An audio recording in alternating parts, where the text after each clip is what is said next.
संगत जी हाजिर हैं एक नई वीडियो के साथ। संगत जी, कल डेरा ब्यास में हजूर जी ने बाबा जी की मौजूदगी में सत्संग फरमाया है। कल का सत्संग बिना किसी पाठी और शब्द के किया गया है।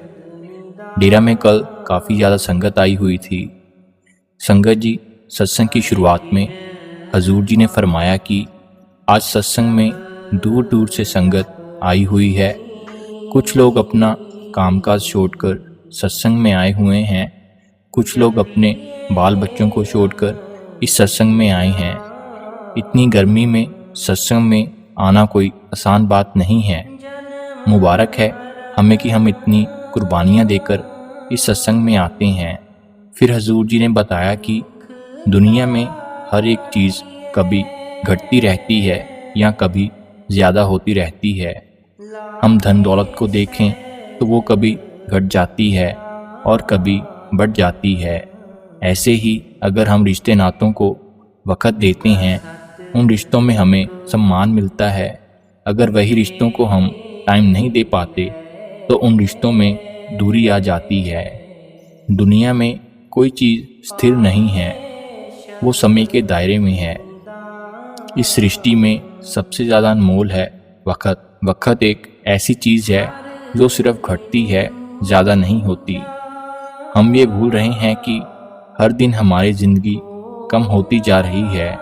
हम हर साल अपना जन्मदिन बड़ी खुशी से मनाते हैं, लेकिन हम ये भूल जाते हैं कि हमारी ज़िंदगी का एक और साल घट गया है। हम हर दिन मौत के नज़दीक जा रहे हैं। इसलिए गुरबानी में भी आता है, मन जीते जग जीत। ये सारी लड़ाई हमारे मन की है। लड़ाई किसी देश या कोई धर्म की नहीं है, और इस मन की लड़ाई को जीतने के लिए हमें वक़्त देने की ज़रूरत है। जब हम अपनी भजन बंदगी को वक़्त देंगे, रोज़ अभ्यास करेंगे, वही हमारे लेखे में लिखा जाएगा। हमारे अंदर परमात्मा को पाने की इच्छा तो है, तभी हम सत्संग में आते हैं, मुबारक है। लेकिन हमने अपना दायरा सिर्फ सुनने तक नहीं रखना। ये परमार्थ करने का रास्ता है। करनी करेंगे तो हमें सफलता मिलेगी। संगत जी, फिर हजूर जी ने फरमाया कि हम जिस भी काम के ऊपर ध्यान देते हैं, हमें उसमें सफलता ज़रूर मिलती है। अगर हम कामकाज में ध्यान लगाते हैं, हमारी तरक्की होती है। हम रिश्ते नातों में ध्यान देते हैं, हमें मान सम्मान मिलता है। ऐसे ही जब हम भजन बंदगी में ध्यान लगाते हैं, हमें सफलता ज़रूर मिलती है।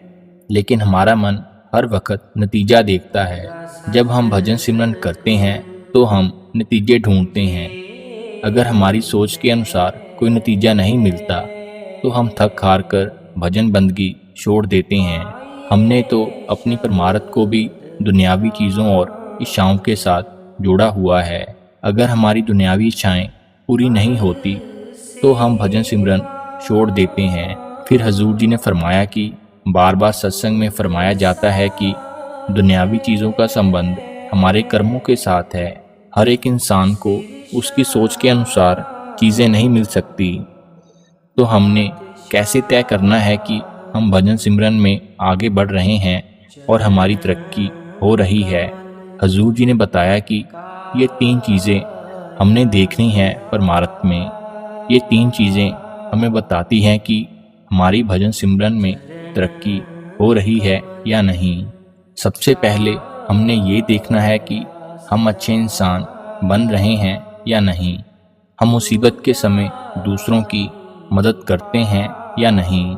फिर हजूर जी ने भेड़िए की उदाहरण देते हुए समझाया कि भेड़ियों का झुंड जब जंगल में जाता है तो उस झुंड का जो लीडर होता है वो सबसे पीछे होता है, और उस झुंड में जो सबसे बुजुर्ग होता है वो सबसे आगे होता है, और बीच में उनके बच्चे होते हैं।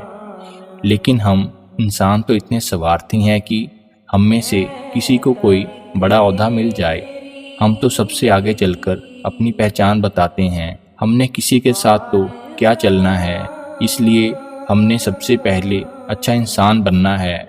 फिर हजूर जी ने बताया कि वो दूसरी चीज़ क्या है जो भजन सिमरन में हमें तरक्की का एहसास करवाती है। हजूर जी बोले कि हमने देखना है कि ज़िंदगी में जब हमें कोई दुख तकलीफ़ आती है तो क्या हम उस समय सहज में रहते हैं, क्या हम उस वक़्त अपने आप को संभाल सकते हैं। इंसान को तो जब कोई दुख आता है वो डोल जाता है, लेकिन अगर हम उस वक़्त मालिक का भाना मानकर उस दुख और मुसीबत से हंसते हुए गुजरते हैं तो समझ जाओ कि हमारी भजन सिमरन में तरक्की हो रही है। फिर तीसरी चीज़ हमने ये देखनी है कि हम भजन सिमरन में अपना वक़्त बढ़ा रहे हैं या नहीं। क्या हम अभ्यास को पहले से ज़्यादा समय दे पा रहे हैं या नहीं। क्या हमारा मन भजन सिमरन के दौरान पहले से कम बार भागता है या नहीं। अगर हमारा मन पहले से ज़्यादा भजन सिमरन में स्थिर रहता है और हम पहले से ज़्यादा अभ्यास को वक़्त दे रहे हैं तो समझ जाओ कि हमारी भजन सिमरन में तरक्की हो रही है। हमने कभी भी भजन सिमरन की तरक्की को दुनियावी चीज़ों के साथ नहीं जोड़ना। फिर हजूर जी ने फरमाया कि हमें जब सवाल जवाब करने का मौका मिलता है तो हम सबसे पहले बोलते हैं कि हम पर दया करो। अब हम बाणी में पढ़ते हैं, लख 84 जून सभाई मानस को प्रभ दी वड्याई। हमें 84 लाख जूनियों के बाद ये इंसानी जामा मिला है, लेकिन आज हमारी जिंदगी जानवरों से भी बदतर हुई पड़ी है।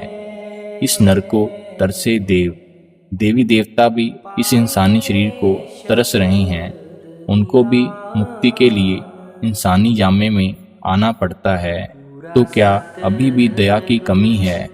हम तो कभी सोच ही नहीं सकते कि मालिक ने हमारे ऊपर कितनी दया की है। हमने भजन बंदगी के जरिए अपनी पहचान करनी है और जो मालिक ने हमें दिया है उसकी कदर करनी है।